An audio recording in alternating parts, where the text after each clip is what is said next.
So, what makes a book that was written over a century ago still connect with millions of people all around the world today? Well, we're about to find out.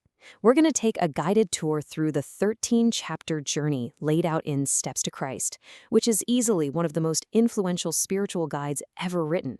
Now, that's a pretty big claim, right? But hey, those aren't my words. That quote comes directly from the book's own foreword. See, when it was published way back in 1892, Steps to Christ was designed from day one to have a massive impact. And well, it's safe to say it succeeded. And when we talk about its reach, the scale is just staggering. The author's works have been published in over 160 languages. That actually makes her the most widely translated American author in history. So who exactly is the guide behind this incredible spiritual journey? To really get this book, you kind of have to get to know the person who charted the path, Ellen G. White. Her life, her experiences, they provide all the context we need for this timeless piece of spiritual guidance. So here's a quick look at her life. She lived from 1827 all the way to 1915. And this book, Steps to Christ, comes out in 1892, which puts it right in the heart of her long and very influential career as a writer and speaker. And I mean, what a career it was. We're talking about a pioneer of the Adventist faith. She was unbelievably prolific, writing over 100,000 pages. Can you even imagine? On top of that, she was a renowned religious speaker, addressing huge crowds on 3 different continents. This is the experienced and truly global voice that's guiding the reader. Okay, so let's dig into the structure of the journey itself.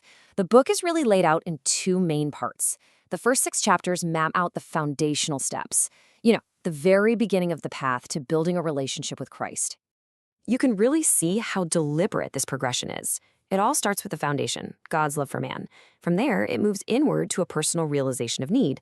That then leads to these outward actions of repentance and confession, followed by the deep commitment of consecration. It's only after all those steps that the journey reaches faith and acceptance. It's just a really clear psychological and spiritual path.